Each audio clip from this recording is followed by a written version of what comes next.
بسم اللہ الرحمن الرحیم نحمده ونصلی علی رسولہ الکریم سیرت النبی صلی اللہ علیہ وسلم قدم بقدم پارٹ نمبر 43 جس کا عنوان ہے حضرت طفیل بن عمرو دوسی رضی اللہ عنہ کا قبول اسلام۔ طفیل بن عمرو دوسی رضی اللہ عنہ ایک اونچے درجے کے شاعر تھے۔ یہ ایک مرتبہ مکہ آئے۔ ان کی آمد کی خبر سنتے ہی قریشی ان کے گرد جمع ہو گئے۔ انہوں نے طفیل بن عمرو دوسی رضی اللہ عنہ سے کہا، آپ ہمارے درمیان ایسے وقت میں آئے ہیں جبکہ ہمارے درمیان اس شخص نے اپنا معاملہ بہت پیچیدہ بنا دیا ہے۔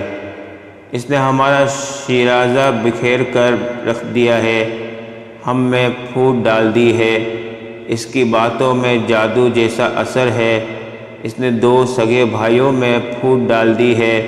اب ہمیں آپ کی اور آپ کی قوم کی طرف سے بھی پریشانی لاحق ہو گئی ہے، اس لیے آپ نہ تو اس سے کوئی بات کریں اور نہ اس کی کوئی بات سنیں۔ انہوں نے ان پر اتنا دباؤ ڈالا کہ وہ یہ کہنے پر مجبور ہو گئے، نہ میں محمد کی کوئی بات سنوں گا اور نہ ان سے کوئی بات کروں گا۔ دوسرے دن طفیل بن عمرو دوسی رضی اللہ عنہ کعبہ کا طواف کرنے کے لیے گئے تو انہوں نے اپنے کانوں میں کپڑا ٹھونس لیا کہ کہیں ان کی کوئی بات ان کے کانوں میں نہ پڑ جائے۔ حضور نبی کریم صلی اللہ علیہ وسلم اس وقت کعبہ میں نماز پڑھ رہے تھے۔ یہ آپ صلی اللہ علیہ وسلم کے قریب ہی کھڑے ہو گئے۔ اللہ کو یہ منظور تھا کہ حضور اکرم صلی اللہ علیہ وسلم کا کچھ کلام ان کے کانوں میں پڑ جائے، چنانچہ انہوں نے ایک نہایت پاکیزہ اور خوبصورت کلام سنا۔ وہ اپنے دل میں کہنے لگے، میں اچھے اور برے میں تمیز کر سکتا ہوں، اس لیے ان صاحب کی بات سن لینے میں حرج ہی کیا ہے۔ اگر یہ کوئی اچھی بات کہتے ہیں تو میں قبول کر لوں گا اور بری بات ہوئی تو چھوڑ دوں گا۔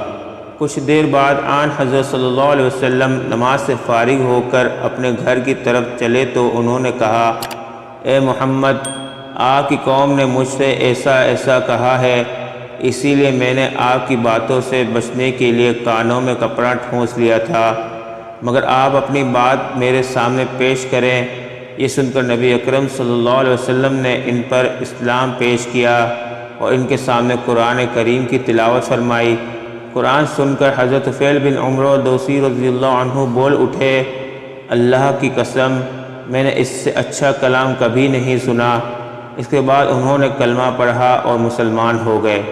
پھر انہوں نے عرض کیا، اے اللہ کے نبی، میں اپنی قوم میں اونچی حیثیت والا آدمی ہوں، وہ سب میری بات سنتے ہیں، مانتے ہیں۔ میں واپس جا کر اپنی قوم کو اسلام کی دعوت دوں گا، اس لیے آپ میرے لیے دعا فرمائیں۔ اس پر آپ نے ان کے لیے دعا فرمائی۔ پھر وہ وہاں سے روانہ ہو گئے۔ اپنی بستی کے قریب پہنچے تو وہاں انہیں پانی کے پاس قافلے کھڑے نظر آئے۔ عین اس وقت ان کی دونوں آنکھوں کے درمیان چراغ کی مانند ایک نور پیدا ہو گیا، اور ایسا آپ صلی اللہ علیہ وسلم کی دعا کی وجہ سے ہوا تھا۔ رات بھی اندھیری تھی۔ اس وقت انہوں نے دعا کی، اے اللہ، اس نور کو میرے چہرے کے علاوہ کسی اور چیز میں پیدا فرما دے۔ مجھے ڈر ہے میری قوم کے لوگ یہ نہ کہنے لگے کہ دین بدلنے کی وجہ سے اس کی شکل بگڑ گئی۔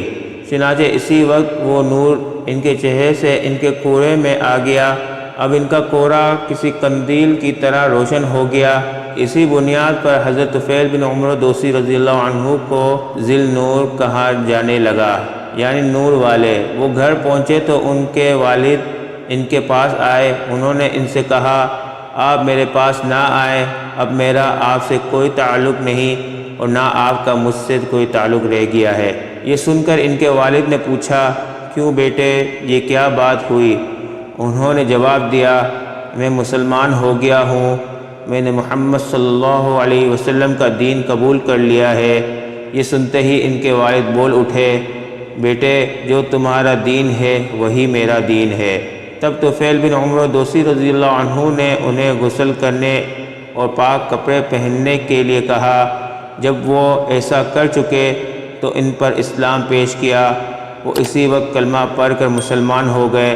پھر ان کی بیوی ان کے پاس آئی، انہوں نے بھی اسلام قبول کر لیا۔ اب انہوں نے اپنی قوم کے لوگوں پر اسلام پیش کیا، وہ لوگ بگڑ گئے۔ سبحان ربک رب العزت عما یصفون وسلام علی المرسلین والحمد للہ رب العالمین۔ ملتے ہیں اگلے عنوان میں جس کا نام ہے مسجد الحرام سے مسجد اقصیٰ تک۔ تب تک کے لیے اجازت دیجیے، اللہ حافظ۔